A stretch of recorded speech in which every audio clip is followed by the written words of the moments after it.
सर्वे छात्रा नमो नमः। आज हम कक्षा 6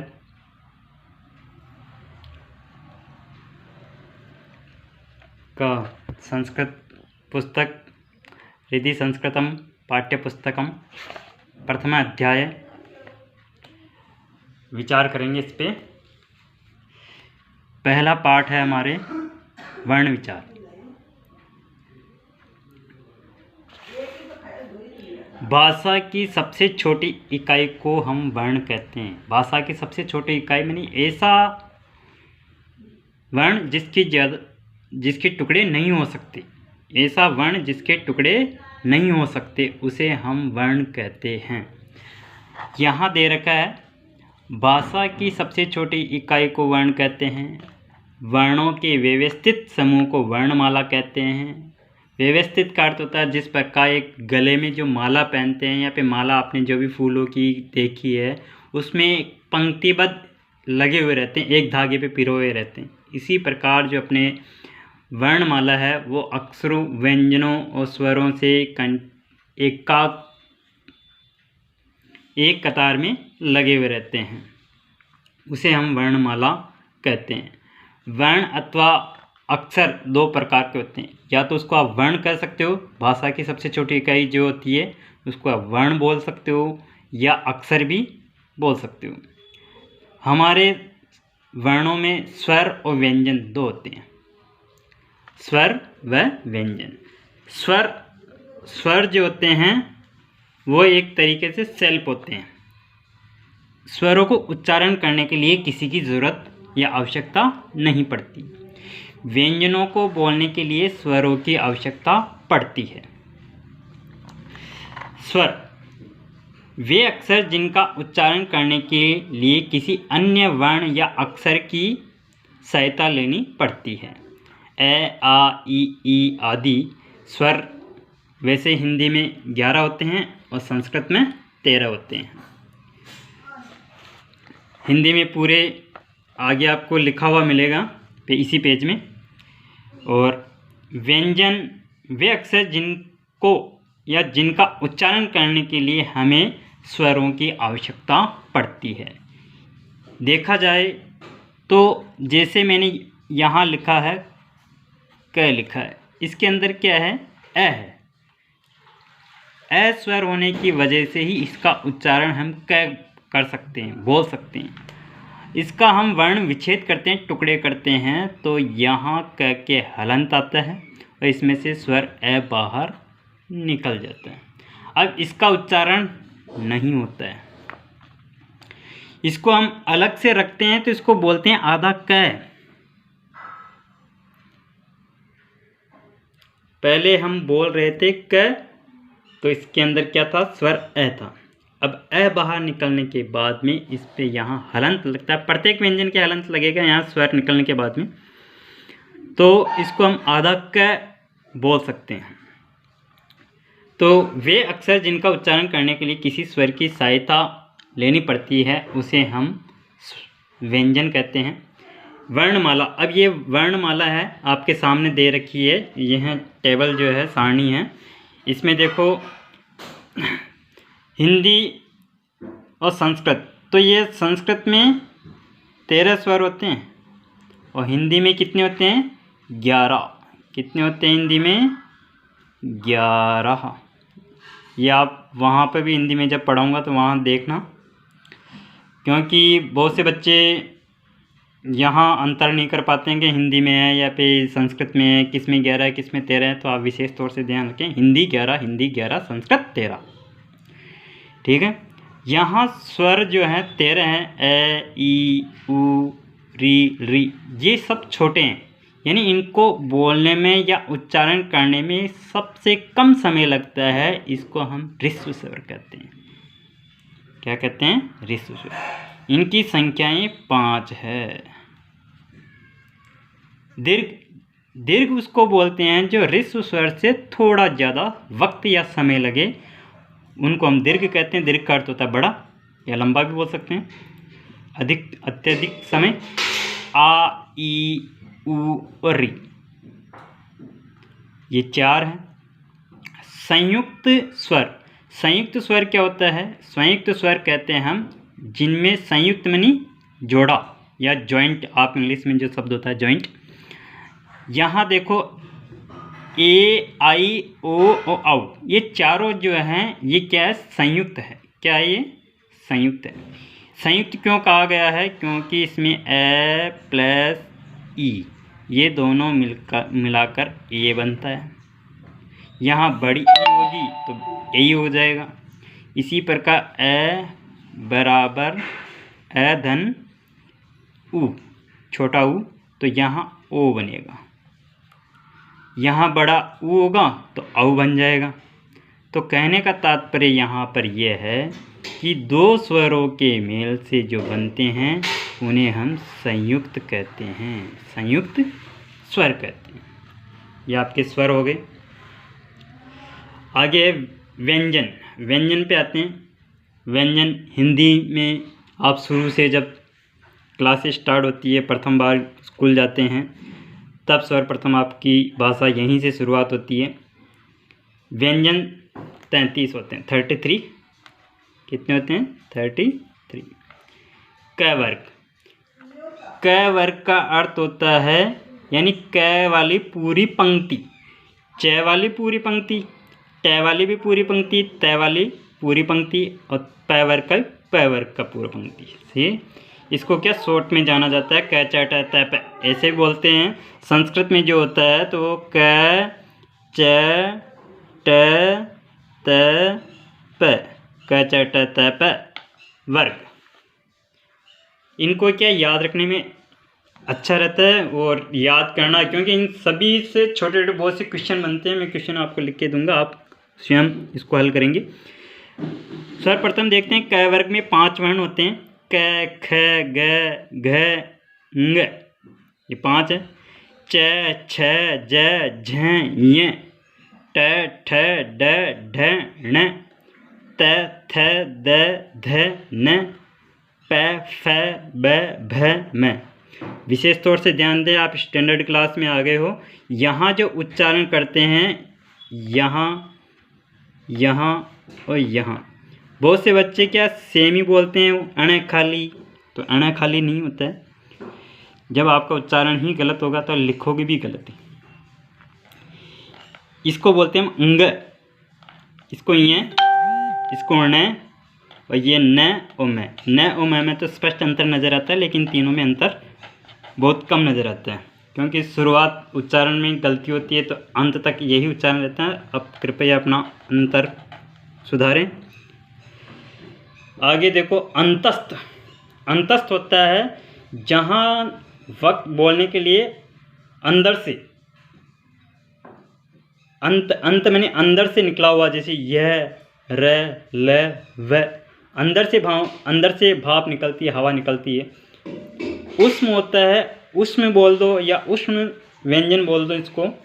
स, श, स, है। इनको बोलते या उच्चारण करते समय हमारे मुंह से हवा निकलती है, मैंने घर्षण होता है, एक तरीके से गर्म हवा निकलती है। इस वजह से हम उष्म वर्ण कहते हैं। इनकी संख्या देख लो, क च ट त प, 5 5 5 5 5 5, यानी 5 5 5 10 15 20 25। अब देखो यहाँ क्वेश्चन बनता है, ये है स्पर्श व्यंजन। क्या है? स्पर्श व्यंजन कितने होते हैं? 25। ठीक है। अब रह गए ये अंतस्थ और उष्म, 4 इसके 4 इसके। इनको आप जोड़ोगे तो 8 ये हो गए, और 5 8 13, एक ये, इधर 3, 33। तो आपके यहाँ हो गए 13 स्वर हो गए, 33 व्यंजन हो गए। ठीक है।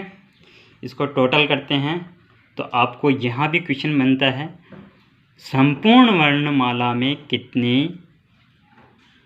वर्ण होते हैं? तो इन दोनों को आप जोड़ लो। ठीक है। तो ये कितने हो गए? 46। नेक्स्ट पेज पे आते हैं। क वर्ग से प वर्ग तक के वर्णों को स्पर्श व्यंजन कहते हैं। मैंने भी बताया था क से लेकर के प वर्ग तक जो भी वर्ण हैं ये सब क्या कहलाते हैं? स्पर्श कहलाते हैं। स्पर्श क्यों कहते हैं? क्योंकि इसमें बोलने में, वर्ण में बोलने में सबसे मेन जो भाग रहता है वो जीवा रहती है। जीवा माने जीभ।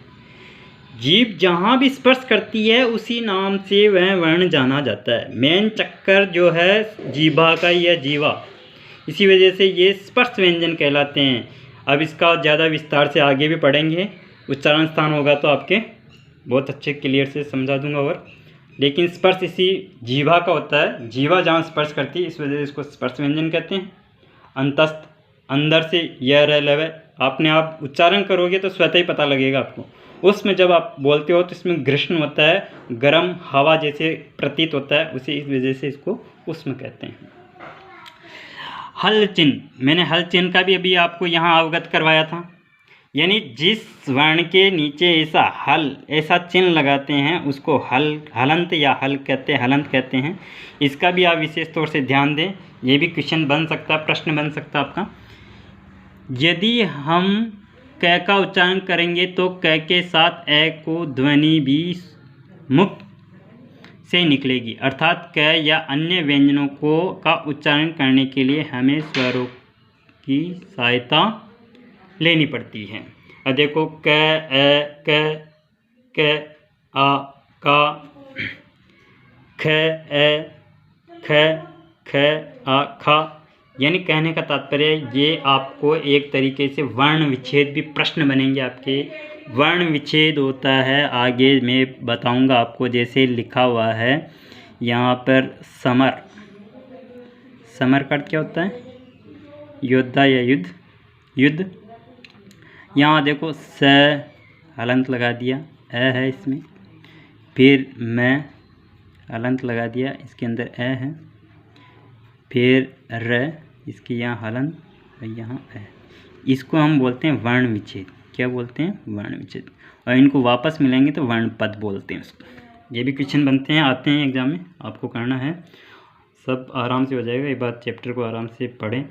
आगे दे, किसी भी व्यंजन में ए, आ अर्थात स्वर जोड़ने से उसके नीचे लगे हल चिन्ह, ऐसा चिन्ह होता है हलंत का लोप हो जाता है। यानी स्वर उसके अंदर जब मेल खाएगा, मानी उसमें जोड़ेंगे हम व्यंजन में, तो वह हलंत जो चिन्ह है वो गायब हो जाएगा। लोप का अर्थ होता है हट जाना या लुप्त हो जाना या दिखाई नहीं देना। ठीक है, आगे है स्वर तथा व्यंजन के अतिरिक्त संस्कृत भाषा में दो और ध्वनियाँ भी हैं जिन्हें अयोगवाह कहते हैं। अनुस्वार नासिका से निकलने वाली ध्वनि है। विसर्ग का उच्चारण है की भांति होता है। अब मैं आपको बता दूं, देखो हम संस्कृत में पढ़ते हैं, जैसे यहाँ मैंने लिखा राम। संस्कृत में एक सबसे बड़ी बात रही है कि जब तक उसका हम प्रातिपदिकार्थ में कोई नियम लागू नहीं करते हैं तब तक उसका कोई अर्थ नहीं निकलता है, वहीं एक साधारण शब्द रहता है। लेकिन यहाँ देखो एक राम है, राम तो यह नाम भी हो सकता है, भगवान का किसी का भी नाम हो सकता है, लेकिन मैं इसको प्रातिपदिकार्थ कर देता हूँ। यहाँ पर ये बिंदी लगा दी साहब मैंने, इसको हम बोलते हैं अनुस्वार। क्या बोलते हैं? अनुस्वार। अब इसका अर्थ क्या निकलेगा? राम ने। क्या निकलेगा? राम ने। हम राम शब्द पढ़ेंगे विभक्ति में तब आएगा, राम है रामहु रामः प्रथमा, रामम रामौ रामान द्वितीय। तो रामम आया द्वितीय विभक्ति का प्रथम, तो वहाँ हो गया राम ने। क्योंकि हमने कारक में भी पढ़ता है, कारक चिन्ह पढ़ते हैं तो वहाँ आता है कर्ता ने, कर्म को, तो वही है। आगे देखो, अब यहाँ आया है विसर्ग। विसर्ग किसे कहेंगे? अब देखो यही शब्द है राम है, राम वही नॉर्मल शब्द है। अब इसको मैं प्रातिपदिकार्थ करूँगा संस्कृत के नियम के अनुसार, इसको हम विसर्ग लगा दिया। अब इसका उच्चारण देखो क्या होगा, राम है। विसर्ग को हम है का ही उच्चारण लेते हैं। विसर्ग का किसका उच्चारण लेते हैं? है का। और इसको अनुस्वार का हम मैं का। विशेष तौर से ध्यान रखें, रामम राम है, यानी शब्द का उच्चारण करते समय मैं अनुस्वार आए, विसर्ग आए तो बोलना सही तरीके से, तभी आप संस्कृत पढ़ पाओगे, अन्यथा उच्चारण गलत तो लिखना भी गलत। ठीक है, आगे ये हो गया। देखो अनुस्वार, बिंदी लगाइए, बता रहा है यहाँ पे, यथा संस्कारम संस्कृतम संज्ञा। ये देखो यहाँ पर ये है ना, बिंदी लग रही है, अनुस्वार है, संस्कृत में यहाँ अनुस्वार है, स यहाँ संज्ञा में अनुस्वार है। लेकिन अनुस्वार का एक मैं और विस्तार से बताऊंगा बाद में आगे। ये क्या है, देखो यहाँ संस्कार संस्कृतम, ऊपर जो बिंदियाँ आ रही है इनको हम अनुस्वार ही बोलेंगे, और इनका उच्चारण स्थान भी मैं होना चाहिए। लेकिन बहुत सी जगह व्यंजनों के अनुसार ही उच्चारण स्थान होता है, इनको हम अनुस्वार नाक से बोला जाता है। आप सब पहले भी यहाँ आ गया है, अनुस्वार हमेशा नाक से होता है उच्चारण, क्योंकि उसमें मैं पूरा नहीं होता है, हलंत होता है उसमें। आगे विसर्ग दो बिंदी होगी, यथा बालक है, छात्र है, पिक है का उच्चारण लास्ट में आपको प्रतीत होगा, महसूस होगा, बोलना पड़ेगा, तभी आपका संस्कृत में उच्चारण सही होगा, अन्यथा गलत।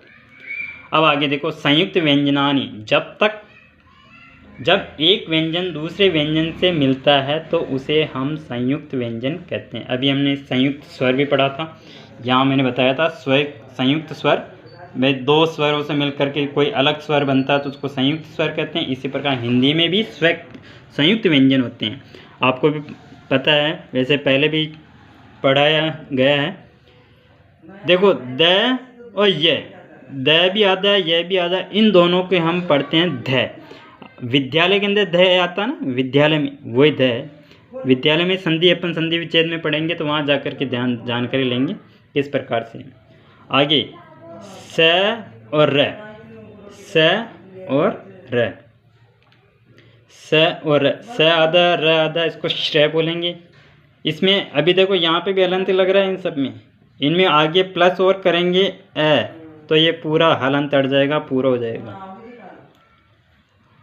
आगे है र और प, दोनों में हलंत है, ये प है आधा है, इसमें स्वर मिलेगा तो प पूरा हो जाएगा। पूर्व जैसे बहुत से शब्द आते हैं, याद नहीं आ रहा, ऊपर रह है इसमें। आगे त और र त्र, ज और य, प और र प्र।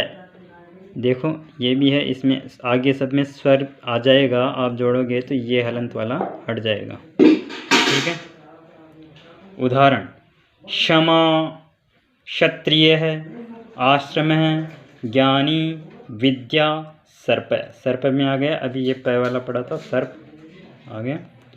उदाहरण, जब एक स्वर रहित व्यंजन दूसरे व्यंजन से जुड़कर एक अक्षर बन जाता है तो उसे संयुक्त अक्षर कहते हैं।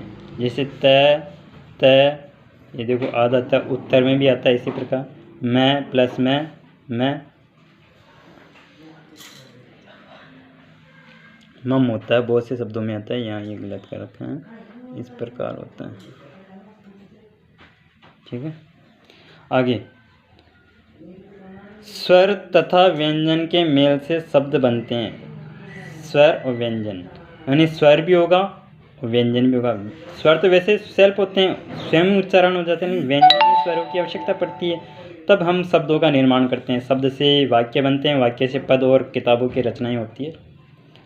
ब प्लस ए तो बा, ल ए ल, यहाँ हलंत है, देखो इसमें निकाल रखे हैं, ज्वाइंट करते हैं हलंत हट जाता है। क ए कह, बालक है। वर्ण संयोग, संयोजन का अर्थ है मिलाना। जब हम वर्णों को मिलाते हैं तो वे वर्ण संयोजन कहलाते हैं, अर्थात विभिन्न वर्णों को क्रम से जोड़कर शब्द बनाने की प्रक्रिया को वर्ण संयोजन कहते हैं। यथा ल, ए, ख, ए, न, ई, लेखनी। इसको एक बार और वापस बताऊं, वैसे देखो ल है यहाँ पर, ल के हलंत लगाते हैं, एक की मात्रा लग रही है तो ये ए आ गया। ख के कुछ मात्रा नहीं है लेकिन इसमें ए है तो ए प्लस करके हलंत लगा के ख के ए प्लस कर दिए। यहाँ पर न है, न के हलंत लगाया प्लस ई कर दिए। कौन सी बड़ी है तो बड़ी ई कर दी। ठीक है, आगे वर्ण संयोग व वर्ण विन्यास, ये प्रश्न उत्तर हैं, अभ्यास पुस्तिका में आपको करने हैं। कहीं समझ में नहीं आए तो मुझसे आप अवश्य पूछें, व्हाट्सएप ग्रुप पे डाल दें। इनको समझने की ज़रूरत है, इसको कहीं लिखने की ज़रूरत नहीं है। ये वाला जो चैप्टर है वर्ण संयोग व वर्ण विन्यास, इसको आपको पढ़ना है। जो अब तक समझाया वही समझने की है, जहाँ समझ में नहीं आया वो मेरे से पूछें। ये देखो वर्ण विन्यास, जो टुकड़े करने हैं ये टुकड़े करने, आगे आपको भी ऐसे क्वेश्चन या प्रश्न पूछा जाएगा। अब ये आ गए अभ्यास कार्य। इस पार्ट में जितने भी हैं ये आपको देखो स्वर वर्णमाला पूरी बनानी है। क्या है, वर्णमाला पूरी कीजिए। इनको ऋस्व कितने हैं, दीर्घ कितने हैं, संयुक्त कितने हैं, स्पर्श कितने हैं,